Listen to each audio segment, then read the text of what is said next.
This is Counterpoint, and I'm your host, Tanya Granic. Today, we are going to tackle an issue that cuts to the heart of Canadian federalism, economic fairness, and the limits of centralized power. Alberta's place in Canada, and whether that place is tenable at all. For decades, many Albertans have felt marginalized, their resources and voices overshadowed by federal policies that often seem designed with Quebec, Ontario, or Central Canada in mind.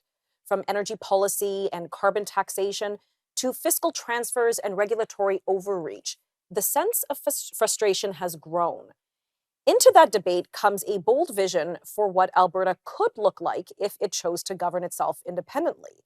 This vision is not just a call for separation, it is a blueprint for a province built on liberty, accountability, and decentralized governance. It asks hard questions about how Alberta could protect its citizens from overreaching government while managing resources and maintaining order. Well, joining us tonight to discuss this vision and to explain what a constitution for an independent Alberta could actually look like is Bruce Pardy, Executive Director of Rights Probe and Professor of Law at Queen's University, whose recent article in the C2C journal, Articles of Freedom, What the Constitution of an Independent Alberta Should Look Like, lays out 13 concrete provisions for a radically free Alberta. Welcome, Bruce. This is going to be a very exciting episode. I can see it already. Thank you, Tanya. Great to be with you. Absolutely. Okay, so your article opens by criticizing the current federal system and what you call as a technocratic managerial state. Can you explain why you believe Alberta's governance under Canada has undermined individual freedom and lost control? Yes, sure. So people may be familiar with the Constitution that we have in Canada, both the bit from 1867, which was called the British North America Act, and then the patriotic Constitution, the Constitution Act 1982, which includes the Charter.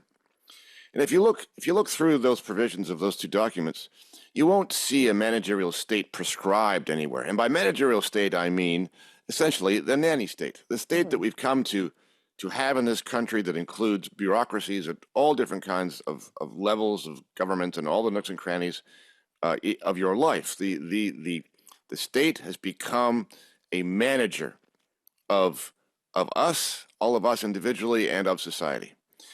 And although this managerial state is not prescribed in the Constitution, it is also not prevented or prohibited by the Constitution. And so the inevitability of bureaucracy is that it grows and grows and grows and grows.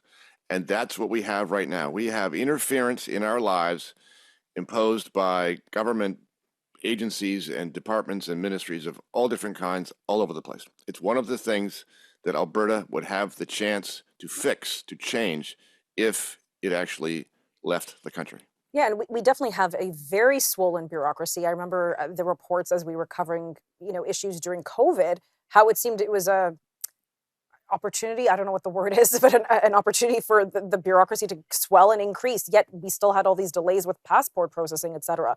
And, unfortunately, I recently had a death in the family, just dealing with the bureaucracy of dying. My goodness, it's onerous and ridiculous. Okay, so let's get to your 13 specific provisions for a constitution for an independent Alberta. So this is very interesting. Why 13? But anyhow, what unifying principle ties these provisions together, and why is that essential for protecting liberty? Yes. So one of the things I've been saying about Alberta is that Alberta needs to escape the Canada that is outside Alberta, but it also needs to purge the Canada that is inside Alberta.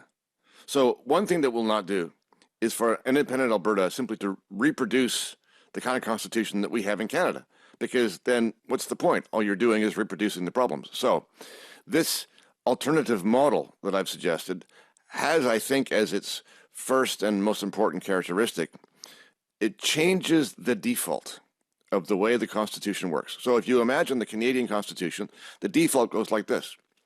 The state, and by the state I mean all the parts of the state, the legislature, Parliament and the provincial legislatures, the executive branch, which is all the bureaucracy, and the courts. If you put all those things together, the state as a single entity has power that is unlimited. That's the default. The state can do anything.